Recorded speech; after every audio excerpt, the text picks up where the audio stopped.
മന്ത്രവാദം നടത്തി ബാധയൊഴിപ്പിക്കാമെന്നറിയിച്ച് 16-കാരിയെ പീഡിപ്പിക്കാൻ ശ്രമിച്ച വെണ്ടാർ സ്വദേശി രാജൻ ബാബു പോലീസ് പിടിയിൽ. രാജൻ ബാബുവിനെ മുരാരി തന്ത്രി എന്നാണ് അറിയപ്പെട്ടിരുന്നത്.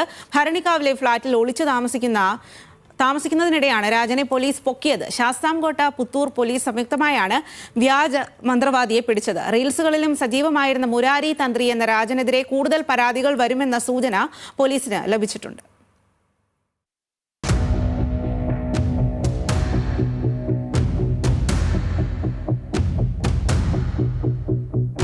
പെൺകുട്ടിയും അമ്മയും മുമ്പ് ജ്യോതിഷവുമായി ബന്ധപ്പെട്ട് മുരാരി തന്ത്രി എന്നറിയപ്പെടുന്ന രാജൻ ബാബുവിന്റെ വീട്ടിലെ ജ്യോതിഷാലയത്തിലെത്തിയിരുന്നു. പെൺകുട്ടിയുടെ ശരീരത്തിൽ ബാധ കയറിയതാണ് കുടുംബത്തിലെ പ്രശ്നങ്ങൾക്ക് കാരണമെന്ന് പറഞ്ഞ മുരാരി തന്ത്രി അത് മന്ത്രവാദത്തിലൂടെ ഒഴിപ്പിച്ചു നൽകാമെന്ന് വിശ്വസിപ്പിച്ചു.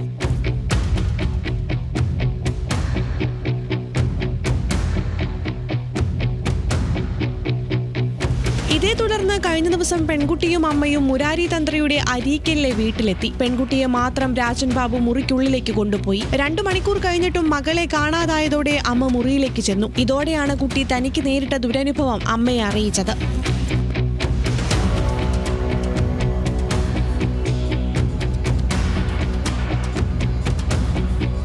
ഭയന്ന അമ്മയും മകളും സമീപത്തുള്ള വീട്ടിലേക്ക് ഓടിക്കയറി. സംഭവം അറിഞ്ഞ നാട്ടുകാർ ഓടിയെത്തിയപ്പോഴേക്കും മുരാരി തന്ത്രി പിൻവാതിൽ വഴി തടി തപ്പി.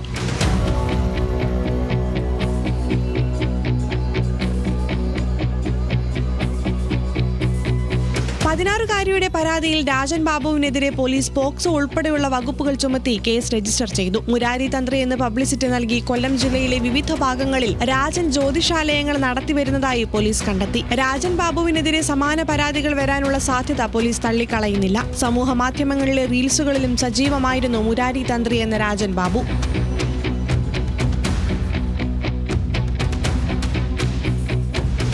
ന്യൂസ് മലയാളം, കൊല്ലം.